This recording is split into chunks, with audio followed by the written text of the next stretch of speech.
요한복음 12장 1절부터 8절입니다.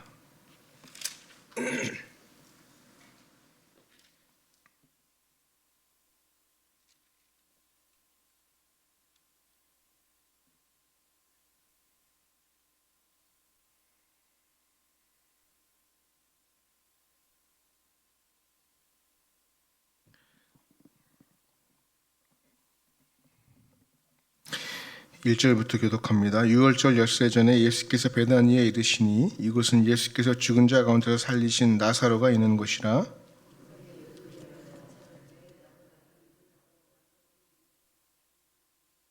마리아는 지극히 비싼 향유 곧 순전한 나드 한 근을 가져다가 예수의 발에 붓고 자기 머리털로 그의 발을 닦으니 향유 냄새가 집에 가득하더라.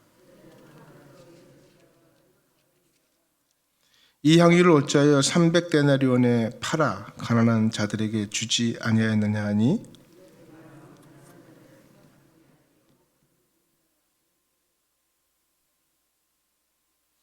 예수께서 이르시되 그를 가만두어 나의 장례한 날을 위하여 그것을 간직하게 하라.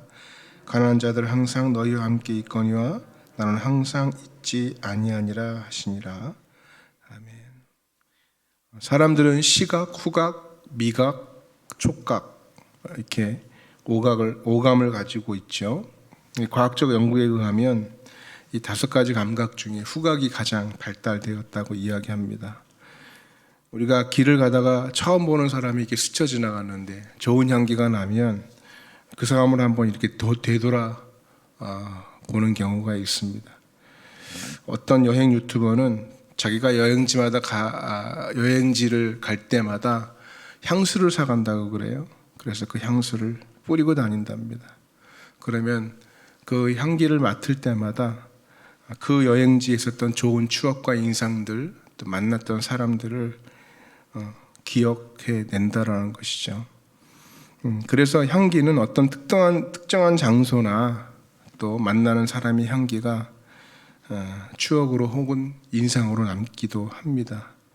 이렇게 후각은 참 가장 예민한 기관이죠. 그래서 고대로부터 사람들은 몸에 향수를 뿌리기를 좋아했다는 것입니다.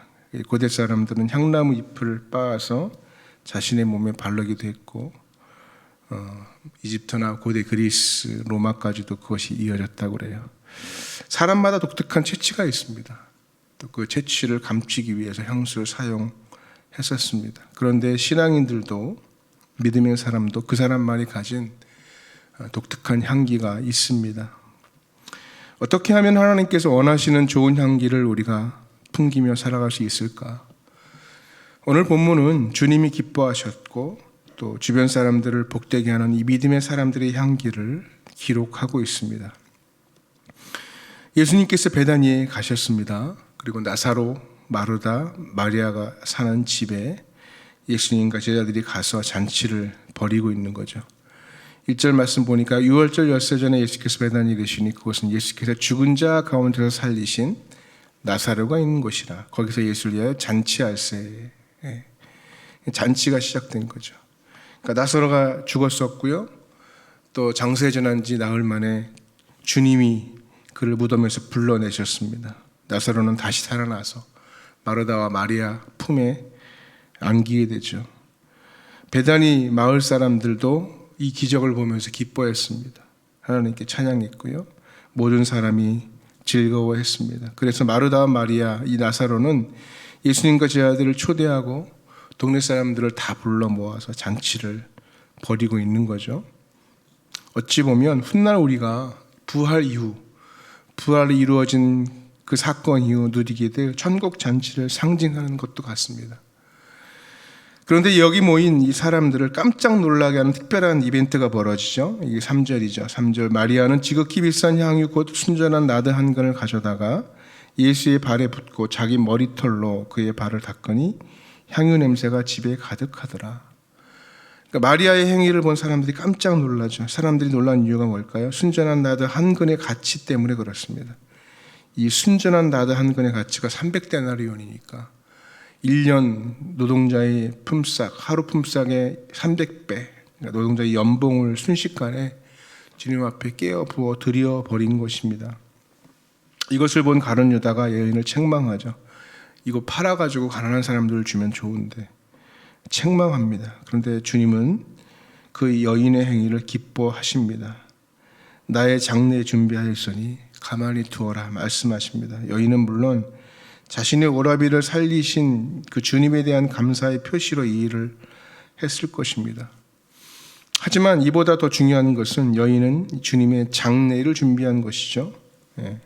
지금 우리 집을 떠나시고 예루살렘에 이제 올라가시면 두 번 다시는 육체로는 주님을 배울 수 없다는 것, 여인은 잘 알고 있었다는 것입니다. 여인은 예수님이 육체로 자신의 집에 오시는 것이 마지막임을 알고 가장 소중한 것을 주님의 발에 부어드렸습니다. 어찌 보면 단순히 물질을 드린 것이 아니라 그의 미래까지도, 그동안 자기 미래를 모아왔던 그 미래까지도 부어드린 것이죠. 이 사건에서 우리가 주목해야 할 중요한 말씀은 바로 향유 냄새가 온 집에 가득하였더라 이런 말씀입니다. 사실 잔치집에는 음식 냄새가 가득해야 되지 않을까요?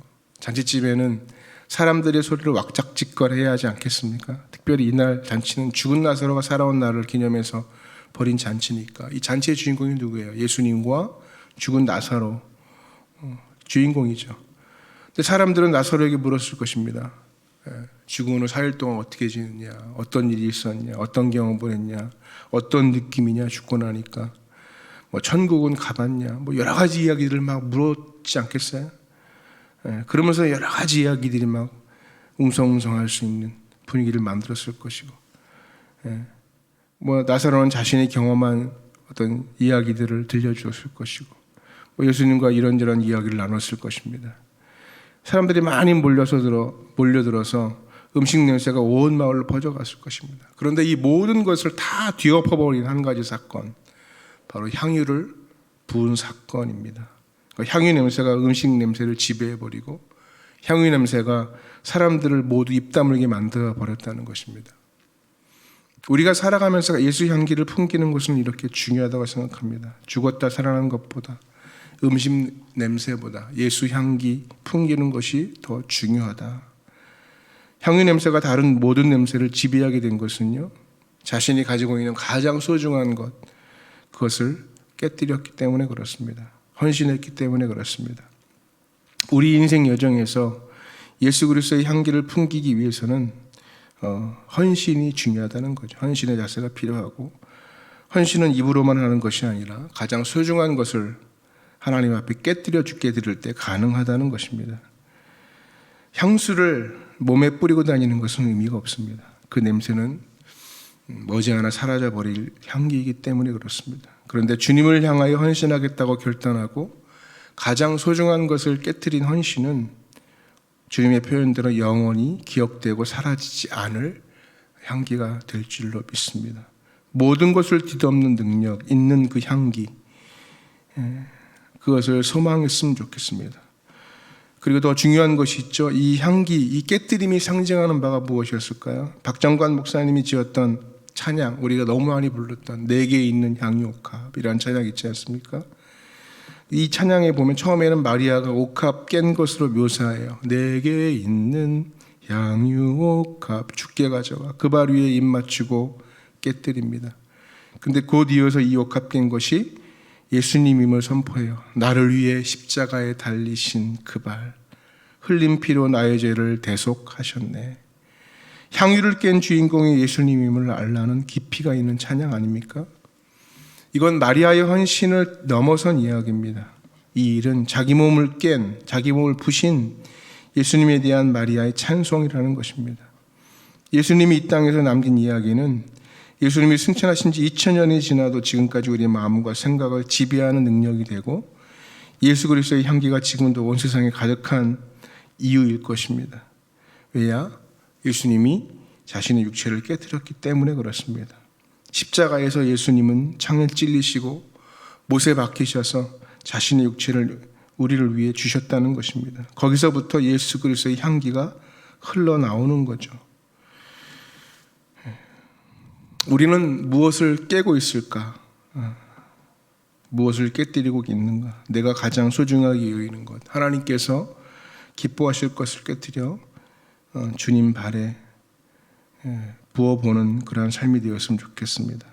마르다가 만든 음식 냄새보다 마리아가 깨뜨린 향기가 온 세상 모든 사람들이 코끝을 진동하게 한 것처럼 오늘도 우리의 삶의 헌신과 깨뜨림이 우리 주변의 많은 사람들에게 향기를 진동케 하는 복된 삶의 걸음이 되기를 간절히 축원합니다.